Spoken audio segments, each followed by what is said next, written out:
Hi guys. We are Leonhard and Alex.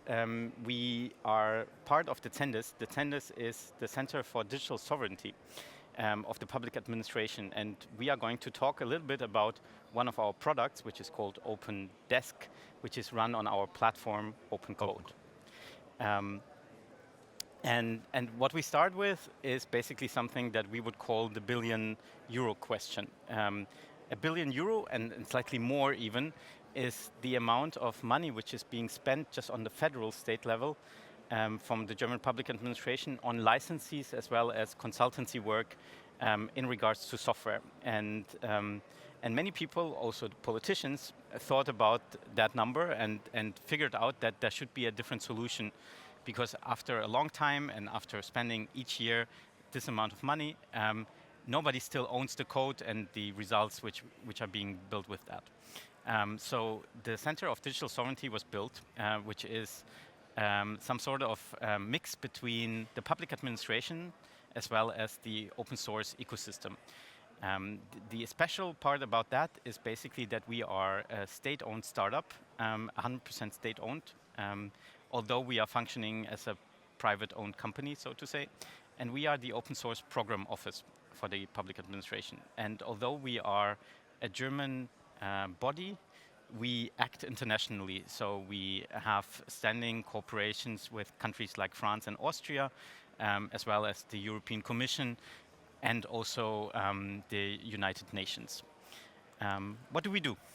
What do we do? As the name said, our main vision is all around digital sovereignty in public sector and governments. And currently, we have two main pillars where we work on. One is our platform, which is called Open Code. That's the German government platform for open software solution for the public sector. And the other one is around general products which are needed to run public sector institution within the government. So that's what we want to talk furthermore on now. With Open Code, it's a platform around the open source program office angle of the government strategy of sovereign solution. We provide all around skills, services, and solutions to bring up knowledge and to bring up the ability to work with open source within the public sector. So,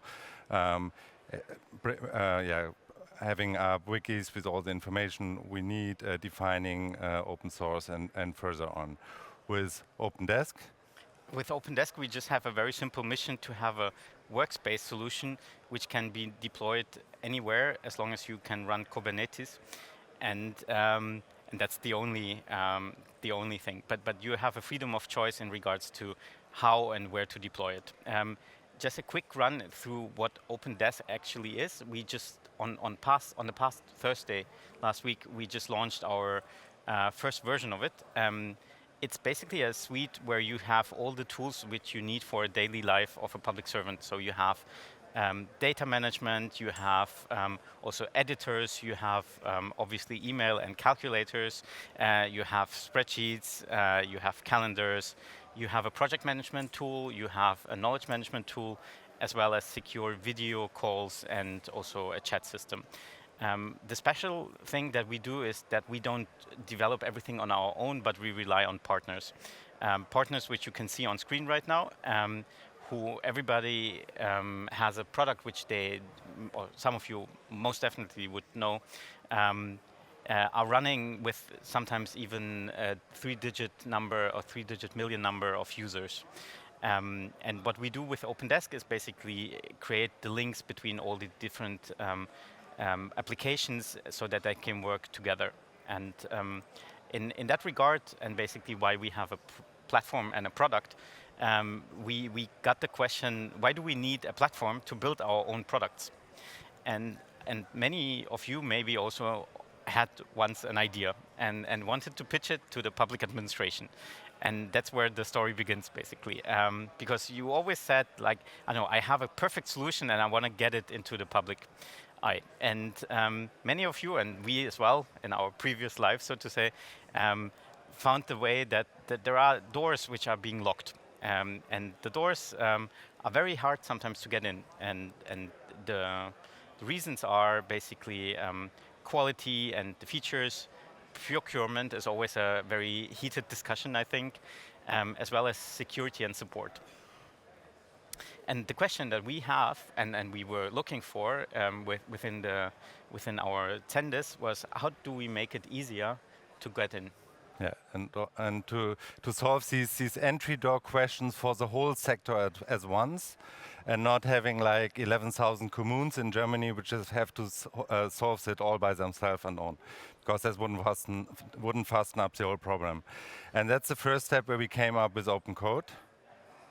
So a platform that addresses specific questions around open source usage in the public sector, and brings up all the core question: can we set it up in a production layer? So with open code, we have a platform where we can define quality levels which are needed to ensure software can go in the public sector. We ensure all the compliance levels which are needed to fulfill to get software running in public sector institutions, and we're addressing all the security requirements in the specific needs of public sector. And with the building of open code, there was a main focus on questions that are suitable for the whole sector on the first step. So the first 5 pillars at building the platform was in the first step to look at a software catalog. Software catalog means in this way we have a public sector created software catalog of open source solutions which are suitable for the public sector and which are developed by the public sector. As we see, there's much open source software developed in the last decades on public sectors. They are spread all around. But currently, it's the first step to really bring them up on one place and curate them and discuss around them for reusage for other actors. So, and the next really important step also on the open source program level was to have a public sector definition on open source. For sure, we didn't invent a new definition. We stick to the OSI definitions on that, but it's like we had to transfer to the German regulations of public sector and make sure it's really interconnected. And as a platform which is run by the ZenDiS as German government organization, we have the kind of the neutrality factor, which makes it good for all the actors to say, okay, this is our general rule where we can work with. We did a lot of work around the license compliance levels. So in the open source sector, we know there are many different license types, and we did like legal checks on over 500 open source licenses and defined them on an allow and deny list for the public sector, saying, okay, under our rules of open source, where we can reuse it and freedom of use in your case, these licenses are suitable, and if you have software and vendors who develop those softwares under those licenses, it's the first step identifying this software can be used within the sector. We opened up the platform as a collaboration platform. For maybe most of us here in the room, it might be not such a big invention, as we are all very kind of living in the general digital age in a way. But for public sector, open code is the first platform where all the employees of the sector are able to work together just by registration. So far in the last decade, it wasn't able to, because you only had so far the chance to have your platform as a public sector institution, and you had to invite everyone else to your platform. But now it's like a general sector-wide platform where everyone can just work there and in a secure environment and interact all on an open level. And the fifth part we put our work on as open code is what we say the community of communities, as we have many different vendors and open source communities within this platform. We're identifying the communities that might be interested in connecting together and bringing the synergies of their work together in projects. As I said before, in our software catalog, we see a lot of open source software from the public sector. But for example, we have like maybe now 20 different solutions for data platforms for towns and villages. So it's still not the level we want to go through. We want to have more a specific focus on how can we get to put our efforts into the direction of collaboration on from the beginning of procurement until the operation and the development of a software solution. To put it in more in the range of use cases we currently have on the platform, some things they weren't really planned in the beginning, but right now really a big thing on the platform is use it as a collaboration tool and using the GitLab integration as collaboration through the sector for specific needs. For example, we have the IT architecture board and guidelines of the federal government, which is now on a collaboration process developed on the platform. Before it is started on the platform right now, it was a process just by email and requesting changes each year to all the government institutions. So it's really like we bringing processes which are core needs of the sector on collaboration tooling, which opens up with the toolings we use on the platform. We have specific projects. For example, we have the government site builder, which is a CMS system for government institution. It's where we on a way bringing that really on an open source level. So far it was built as a proprietary solution, and step by step we bring all components of the CMS system through the platform under open source licenses and open that up for as back contributions to the communities as well. A third pillar came up through the COVID for sure, and it's about sharing data and analytics. For example, the RKI as a big player for health in Germany is releasing all the analytics and data around specific COVID, but also other diseases day by day through the platform for open use in a way. And for sure, we develop products by our own, as for example, OpenDesk, which Alex will. Yeah, I think we saw on one of the first slides, we saw that with open code, we tackle a few of the reasons why there are doors which are being shut. But with our products themselves, we call it like a magic sauce or something like that, which we add in. And one of the parts is obviously procurement and the solution in regard to all the legal issues. So what we have, and that's where ZenDiS gets its uniqueness, so to say, is that we do have some sort of what in German is called an in-house capability. Since we are part of the public administration, there is not going to be a need, or there is no need when it comes to procurement from all the ministries that we have. So we can work with them, and it's just by ordering, so to say. But we have obviously the market with all the open source vendors and partners that we have. So what we did is we did some sort of a framework agreement in which we entitled one service provider to act like a replica of ZenDiS, but on a free market, so that we can get all the partners that we need without any procurement on that side.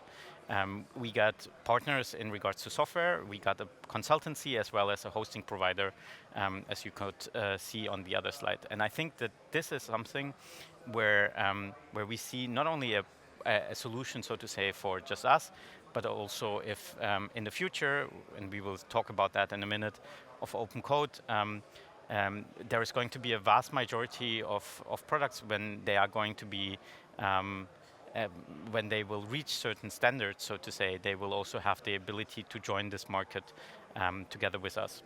And maybe in regards to deployability, and this is where sovereignty is basically also a crucial part. It's not only the software itself, where it's where we, with open source solutions, find ways of enhancing, so to say, sovereignty, but with deployability, we also try to tackle that. With our own products, we have a vast majority of solutions, so to say, how you can run them. You have obviously the community version, which is always available on open code. We even had our 1.0 version of OpenDesk in the community edition prior than all the enterprise options that we are running. In regards to enterprise, we basically provide some sort of freedom where we can obviously give you a software as a service solution, which is really nice when you don't have a big IT department or a data center at hand. But also there are possibilities, especially for intelligent sectors and stuff, to deploy it in their own data centers. And what we also do is work on a confidential cloud solution of OpenDesk, because even some agencies in Germany are mostly located outside of Germany, or their employees are working outside of Germany, so they also need some sort of solution. And we always tease, but we never talk about that. Obviously, also special infrastructure has also some or upcoming issues in regards to cloud capabilities of workspace solutions, and so that's why we work on in that regard. Up to you. So, in the beginning, open code was the opener for bringing up open source definition and open source software in the public sector. But what we see right now with the development of the project is that we have to think through it in a much broader range of software development lifecycle. Because when we talk about digital sovereignty in public sector, we need to talk about the products we use day by day and are there run under sovereign aspects we addressing. But we also need to have a look at the software development lifecycle and all the infrastructure which is used to build those software products. So when we see software development, it's in the broader range, mainly driven by big infrastructures, which are mainly held by private sectors. And with this shift of sovereignty, we more and more addressing those things to have the ability to switch in our own infrastructures and public sector sovereign infrastructures to build those software. So currently, we addressing I would say, the engine room of open code in a way that we want to have an end-to-end build pipeline and software development cycle, which is totally in the hands of the public sector to address our security and compliance needs, also up to in the future.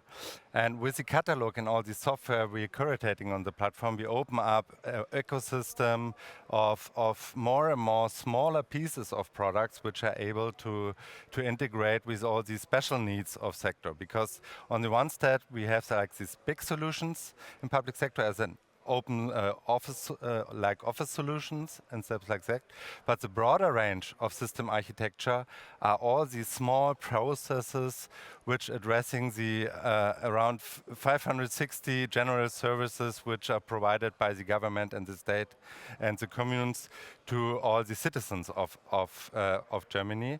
And they are called in Germany Fachverfahren, so these are special digital processes addressing those services which are needed by any of us. So with this ecosystem, we think we open up a new place to create more of these projects in an open source way for the sector.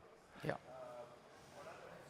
And to give a bit of a sneak peek, we're seeding around the quality questions right now. These are general questions. They are solved in many ways on a private sector and also on open source solutions. So saying, how do we address quality assurance in our way? We currently did a lot of research and what our solutions are all around there and try to integrate them within the catalog to make more and more automated software checks with open source solutions which are available, contributing to them and integrating them in the software catalog to building up, I would say, a public sector quality check which ensures this software can be seen as suitable for the sector. And we will do a relaunch in end of this year to bring up those criteria on production within the infrastructure. Yeah. And maybe I think that's what we see here is not only something for the tech aspect or the tech part of the world, but also for the public servants, because me, as you are the tech guy always, I'm more the product guy. within the public administration, you can obviously just see the code, but you never know whether it's healthy, whether there are certain criteria, whether you can use it, just the licenses, whether you can use them. And I think this is going to be a really big enhancement for both sides, not only the security aspect within building, but also for public servants to see whether they can actually use this software. Yeah. Yeah. So we're using like static code analytics strategies, same as different metadata around OSBOMs and different sources which can be used to build up on criteria which we are kind of translating for the sector and for the procurement part. So they want to know that's what we've shown here. It's like for the procurement part of public sector, they need a health check where they can download the main information and bringing to their expertise level and saying, okay, I have all this information. They say it's kind of proven in an 80% way. Give us the last legal compliance steps that we can use the software. Yeah. So this will open up more and more sovereign software for the sector. Yeah. We still have like 15 minutes left, and we thought that there might be some questions. I know that there is someone with a mic going to, or there, if there is a question, I think there is a runner with a mic, right? Not really. There's one question in the beginning. I think someone is coming with a mic. Wait a second, there is a mic coming up. Yes. Perfect. In the front.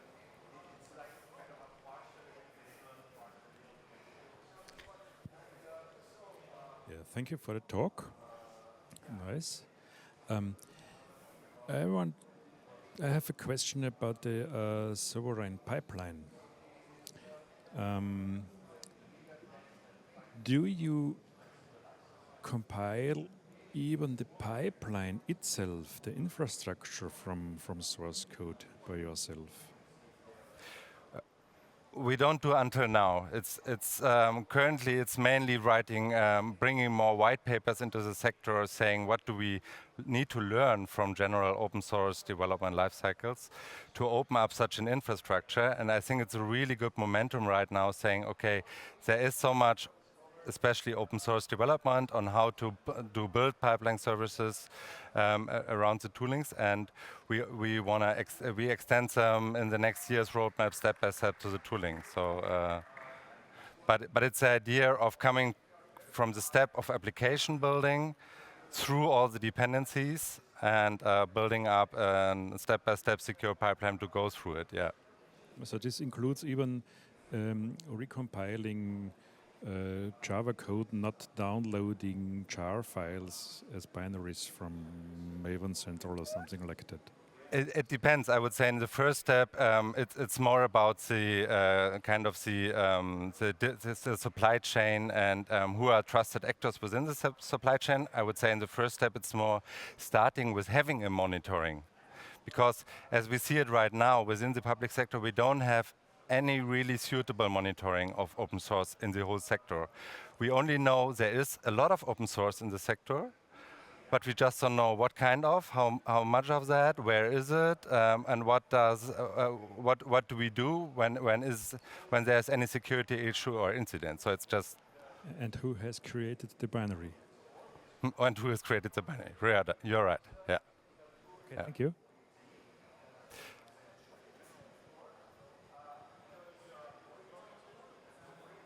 Anything else? But I would say that's a really very good question to going deep to show where we are right now with the discussion in the public sector, as this is not really done by any other government in that way right now. So we need to figure out what is a good way and to ensure that gives us stability on digitalization in the next decade. So I agree on that. Yeah. So you named your talk was about sovereignty, and previously I've always heard the term like save money with open source. It's a cost-saving measurement. You're talking about sovereignty. Yeah. That is a whole different thing, because and how much of that is actually in the mindset, like, is there a culture shift happening inside the federal government? Is this driven by you? Yeah. Um, I think it's driven by many people right now. We Momentum. just came back from the past 2 days. There was a meeting of all the ministries, the chancellor, as well as the basically the general economy in Frankfurt, where the topic was of the Digitalgipfel, so a digital summit from of the federal government, which was called Secure, Sovereign, and International. So there is sovereignty coming into the topics. Basically, everybody talks about sovereignty right now. Last week we had like a big conference with, I think it was 20,000 people, and each company suddenly sells, even all the hyperscalers, everybody sells sovereignty. And I think that there is a momentum right now where the public administration can actually save the sovereignty of the state from everybody else, and we have to do that. And there are big talks, and I think a lot of hope also, as well as basically our task, since it's in our name, to get there. And I think that what we do, and there are different steps, and then you can add in. There's obviously a policy part right now, which is being done also on a European level. We work with other governments, ensuring some sort of European sovereignty, but also we are we are not only a think tank or something like that, but we actually do things. So like some sort of a do tank and an enabler, and that's why we do platforms and products, so that on the one hand everybody else can start working on sovereignty, but also we can provide from a federal state level some sort of solutions in that regard. And to add on that, the founding of the Center of Digital Sovereignty is started by the IT Planungsrat, which is the highest federal government board for IT questions, and they had this kind of realization or focus some years ago, where they said, okay, we need to address sovereignty within public sector right now, because they realized this big concentration of digital solution within the sector. So we have there's always this example of, for sure, office solution, which has a kind of a monopoly of 96% through the whole sector.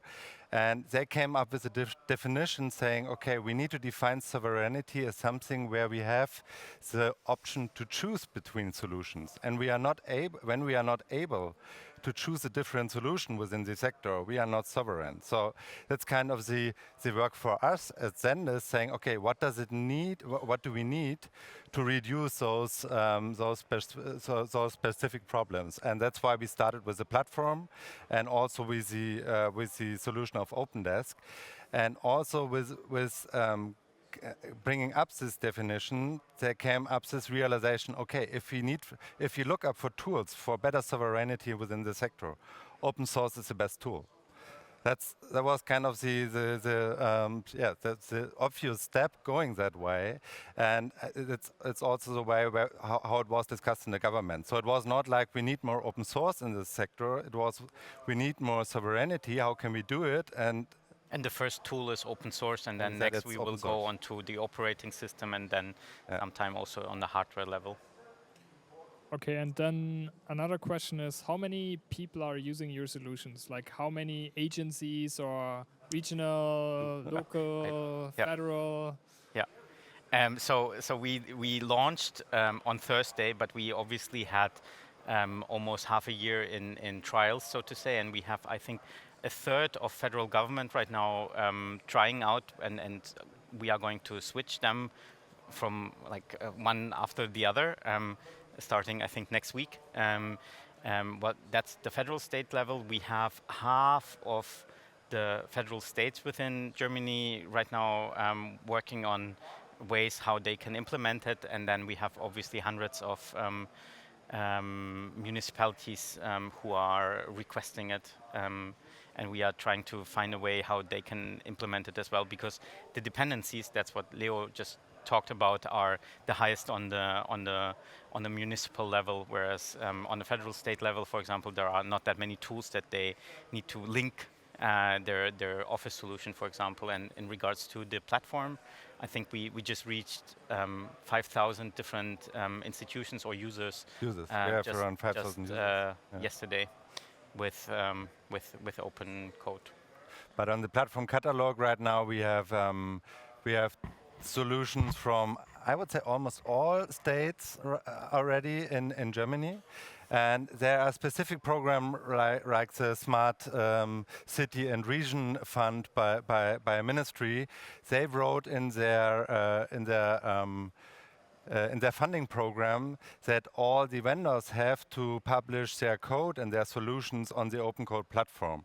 So it was kind of a circle of process where we are right now getting more and more open source solutions through those general ministry fundings. And currently we have around 90 projects per month getting added to the platform by different actors from all over the levels. And these are from communes working together up to ministries using that for their open source solutions. If I may add, is there another, or does someone has to, before you will, or whilst the mic is on your way, I think what's really important is that sovereignty doesn't mean autonomy. And so what we do is we don't, like our work doesn't end on the nation's borders. That's why we have many other federal or basically many other public institutions on both sides, on platform, but also on the product side, from other countries interested in getting it, and we are working on providing these solutions to them as well. Next question. Thank you. Very interesting. I have a more general question. So Could maybe you I speak missed. a little bit louder? Oh, can you hear me? Yeah, perfect. Thank you. I have a more general question. So about your role. So you said you are on the one hand like an OSPO or program office. Then you have this platform with a catalog. Where you offer open source services, and do you also actively contribute back to some services in your catalog, or plan to increase contributions from government side to keep these services up to date and move from consumption to also being more active? Again, I start and then maybe. Okay, so basically there is also a third pillar of ZenDiS, which is talking and spreading the word of sovereignty and also open source, and also what the German public government is working on. I think in regards to the products, we contribute all the investment that we make into the products is always upstream and is always into the open source versions of the products. That's in that regard, and there is a heavy double-digit million invest per year within the past few years already working on OpenDex. So there's an active contribution in that regard. And in regards to the platform and what's happening there, you can maybe. On the platform, our main focus is to fasten up this cultural change of getting away from funding by project to funding as contribution.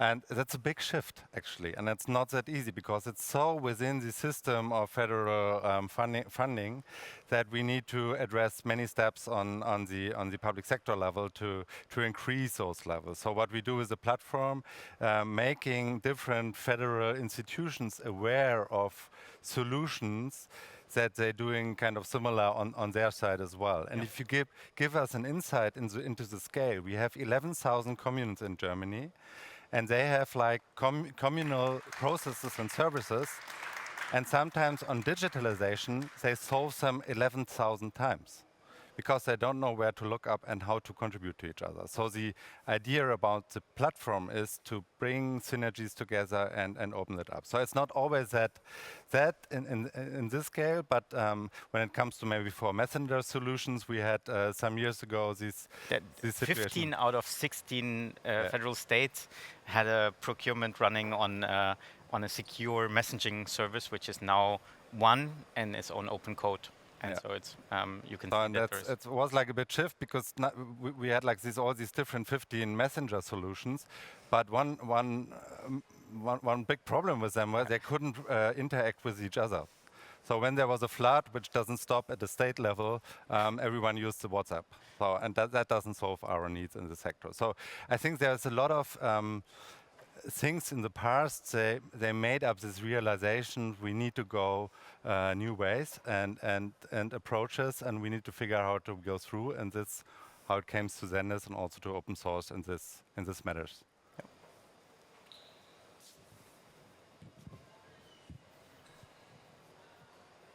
Anyone else?